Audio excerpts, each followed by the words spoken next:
Human sa June 12 nga ultimatum ni Cebu City Mayor Mike Rama mahitungod sa paglimpyo sa syudad batok sa basura, vandalismo ug street dwellers, gibutyag sa mayor nga ang maong tinguha dili alang kaniya kung dili alang sa tanan mao nga responsibilidad kini sa tibuok katilingban.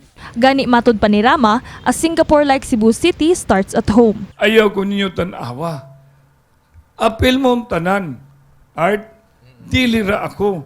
Kaya makahugaw sa syudad sa Sugbo. Di managikan, yung pa silang gamalo. Singapore like Cebu City, start at home. Hala, before mo react diha, tanawa ko na ninyo ang mga comfort room. United Nation ba na? Tanawa ko na inyong sala. Hanay ba na? Tanawa ko ninyo inyong lagwerta. Inig-abli ninyo sa inyong gate. Mananaw ba mo? Na naay mga tug, naay mga graffiti, o naay mga rubbish. Do it yourself and start it at home. Sa dihang gipangutan ang mayor kung nakontento kini sa mga nakabot silang cleanliness drive human sa iyang June 12 deadline, mao kini ang iyang gitubag. Dahil tingali, mabalik kayo kung pangutanan niyo tag-sa-tag sabi. Kaya mura mag-akon may inyong pangutanon. Tag-sa-tag sa kunot, kikan diri, ani dining tibulak. Hantod ka mong tanan, unsa may inyong gi-contribute.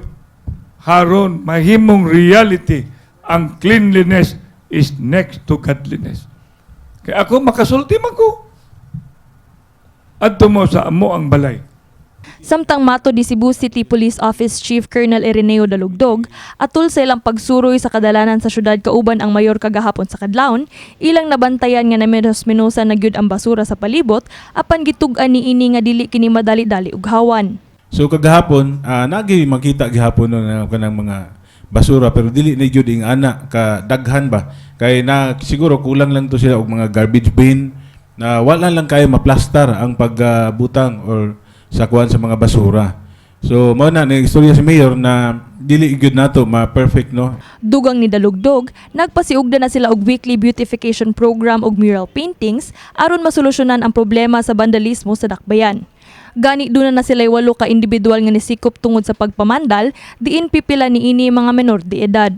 Gibutyag sab sa hepe sa kapulisan nga aron matabangan ang mga libud-suroy nga dunay problema sa pang-isip, nakig-alayo na sila sa usa ka behavioral science shelter. Hinuon makita nga kontento ang mayor sa pagtubag sa kapulisan sa iyang hagit sa paglimpyo sa dakbayan sa Sugbo kay wala mahinayon ang iyang hulga nga wagtangon ilang police allowance kung di mamenosan ang kriminalidad ug vandalismo sa syudad sa dili pa moabot ang June 12. May butyag kini nga plano pa man gani niyang doblehon ng ilang mga insentibo ug tukuran og high-rise buildings aron kapuy-an. Daghano na itong kwarta ang syudad Sugbo.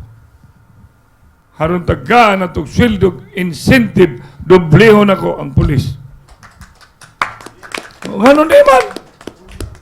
Pagkahuman na sila ilang kaugalingong balay, I will assure them, paghanat ng kwarta, they will have their own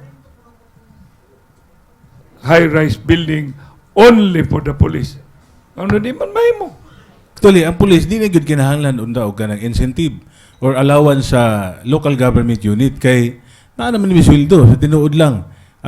Kuan mo gud siya kumbaga mao naman na siya ang mong kuan pampalit uniforme, pagkaon, pampalit para sa pamilya.